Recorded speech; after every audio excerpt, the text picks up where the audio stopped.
Nous sommes en avril 2018 sur LCI et avec la journaliste Audrey Crespo-Mara, elle interviewe quelqu'un et il lui tint à peu près ce langage. Écoutez.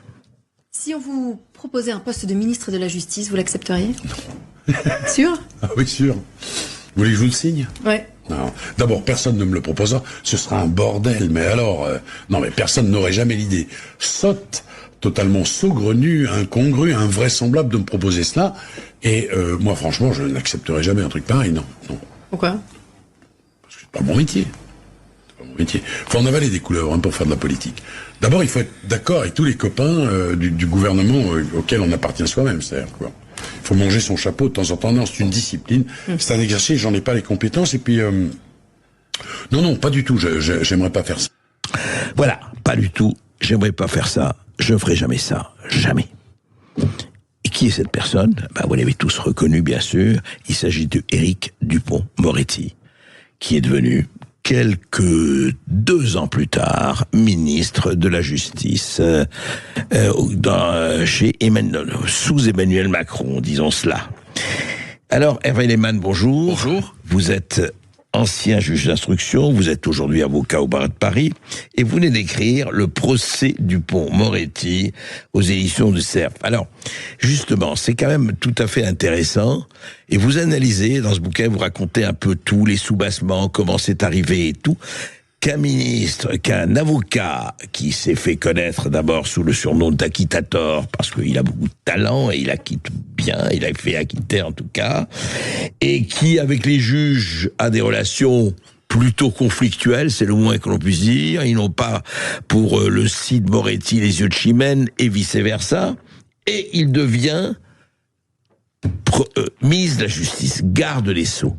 Alors d'abord, qu'est-ce que ça signifie avec le recul? Vous regardez tout le bilan de Dupond-Moretti, vous racontez effectivement son ascension, avocat ou trop, tout ce qui s'est passé, et puis son combat contre un certain nombre de juges.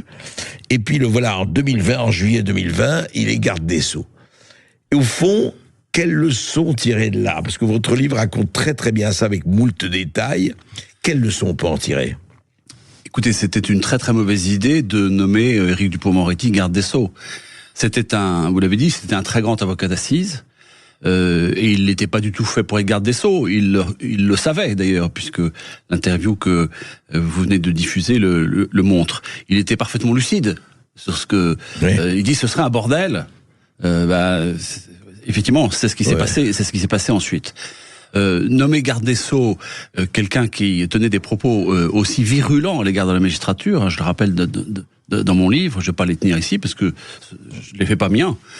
Des propos aussi virulents à l'égard des magistrats, ça ne pouvait que provoquer une réaction d'hostilité de la part des magistrats. Ce serait comme aller nommer ministre de l'écologie le président de la Fédération des chasseurs, si vous voulez. C'est une provocation. Ou Marc Dutroux au ministère des droits de l'enfance. Voilà, exactement. Enfin, c'est une provocation, et ça a été ressenti comme tel par les syndicats de magistrats, puisque la présidente de l'Union syndicale des magistrats, qui est le magistrat majoritaire, considéré comme modéré, a réagi immédiatement en disant c'est une déclaration de guerre. Voilà.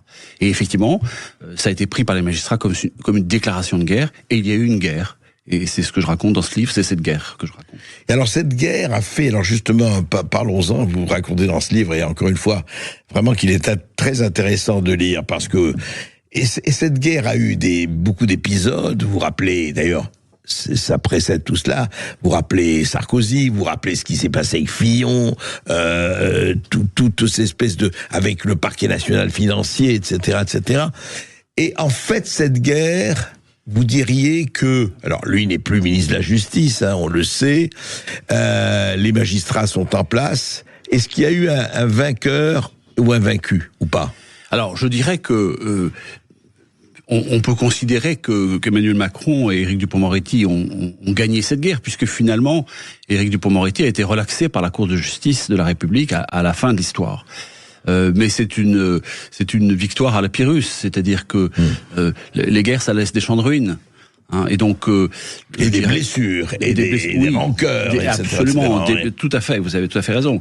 Et donc on a eu un ministère de la Justice qui a été quasiment bloqué pendant plusieurs années à cause de cette nomination et des conflits qui s'en sont oui, véritablement, il y a un blocage. Ah oui. Imaginez que vous avez un ministre qui peut pas parler à ses syndicats et dont les plus hauts responsables des plus hautes juridictions refusent également de le rencontrer et de parler avec lui. Et puis il a poursuivi 3 juges. Faut rappeler. Puis, alors je dirais en quelque sorte le point d'accroche de la part des syndicats, c'est que il a deux maladresses lorsqu'il arrive à la chancellerie.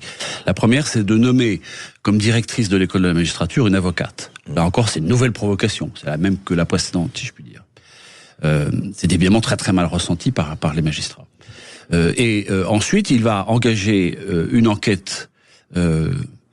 Ce qu'on appelle une enquête administrative, mais qui est en fait une enquête disciplinaire, à l'égard de 3 magistrats du parquet national financier, dont la chef du parquet national financier, sur les conditions dans lesquelles une enquête a été menée et qui a amené à examiner les factures téléphoniques détaillées d'un certain nombre d'avocats, dont Éric Dupond-Moretti.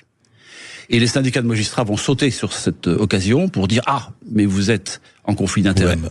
Vous commettez une prise illégale d'intérêt puisque vous engagez une procédure disciplinaire comme ministre sur des faits dont vous vous êtes plaint quand vous étiez avocat. » C'est ça. Et donc vous jouez la victime et le bourreau. Enfin, voilà, le bourreau, j'allais dire, vous êtes jugé parti, si on peut dire. Et en tout cas, vous êtes en conflit d'intérêts. Et donc, ça constitue le délit de prise illégale d'intérêt. Et donc, les syndicats de magistrats, le syndicat de la magistrature, qui est très très à gauche, mais également l'Union syndicale des magistrats, qui est beaucoup plus modérée et qui représente 60% des magistrats, vont ensemble, c'est pas courant, déposer une plainte pénale contre leur ministre. C'est ça qui est extraordinaire dans cette histoire. C'est une première, je crois. Oui, c'est une première. Le syndicat de la magistrature avait déposé une plainte pénale contre Alain Peyrefitte il y a très longtemps, mais qui n'avait pas donné grand-chose. Mais une plainte pénale de cette consistance, c'est une première. Et c'est une situation qui est absolument insensée.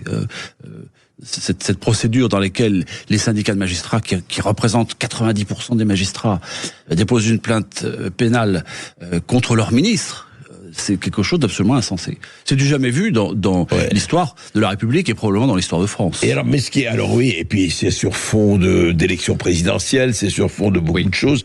Mais moi, ce qui m'a absolument fasciné, et je voudrais le lire parce que c'est votre morale. Vous tirez morale de votre livre. Et je voudrais dire aux auditeurs de Sud Radio, aux résistants, à tous, vous dites ceci. Et je voudrais que vous le commentiez aussi. Comme dans un conte de fées, tout est bien qui finit bien. Écoutez bien, le ministre a été relaxé bien qu'il ait commis 2 prises illégales d'intérêt, mais sans le vouloir, car avocat pénaliste depuis 35 ans, il ne savait pas trop ce que c'était. Il a pu reprendre son travail normalement. Le procureur national financier n'a pas été sanctionné, bien qu'il ait commis des manquements déontologiques constitués par un harcèlement moral et une violation de secret professionnel, ce qui ne constitue pas des fautes disciplinaires. Il profite d'une retraite heureuse. Le vice-procureur national financier n'a pas été sanctionné, bien qu'il ait commis un manquement déontologique en dénonçant sa chef de service comme une délinquante, ce qui ne constitue pas une faute disciplinaire. Il a pu donc reprendre son travail normalement sur les affaires politico-financières. Personne n'a été sanctionné, ni même poursuivi pour l'enquête parallèle sur les fadettes des avocats, dont celle de Dupond-Moretti. Mais tout est bien qui finit bien. Oui, voilà. Véléman, tout va bien. Voilà, personne n'est sanctionné. Voilà, tout va bien qui finit bien, personne n'est responsable de rien. Simplement, ce que montre aussi toute cette affaire, et ça c'est quand même assez grave, c'est les dysfonctionnements très importants du parquet national financier pendant ces années-là. Pendant les procédures contre Fillon, pendant les procédures contre Sarkozy, qui continuent encore aujourd'hui, on voit des dysfonctionnements qui sont quand même assez sidérants. L'État a été condamné parce que le procureur national financier faisait du harcèlement moral sur ses adjoints. On lui reproche d'avoir prévenu des avocats de perquisition imminente. Enfin, c'est quand même tout ça, c'est quand même des faits qui font froid dans le dos. Et à la fin, on dit non, il n'y a pas de problème. Personne. Circuler, il n'y a rien à voir. Circuler, il n'y a rien à voir. Tout ça, on remet le couvercle sur la marmite et tout va bien. Mais quand on remet le couvercle sur la marmite, généralement, la marmite elle continue à à bouillonner. À bouillir. C'est pour ça qu'il faudra voir ce qui se passe. C'est pour ça que votre livre est très intéressant. D'ailleurs, le procureur dont vous parlez, c'était le procureur qui coule des jours heureux, le procureur national financier de l'époque. C'était Éliane Houlette. Éliane Houlette, absolument. Qui a dit d'ailleurs qu'elle a subi des pressions. Absolument. Enfin, vous en parlez. Absolument. Éliane Houlette qui a reconnu, une fois à la retraite, la retraite, ça donne du courage. Hein. Ah, c'est sûr.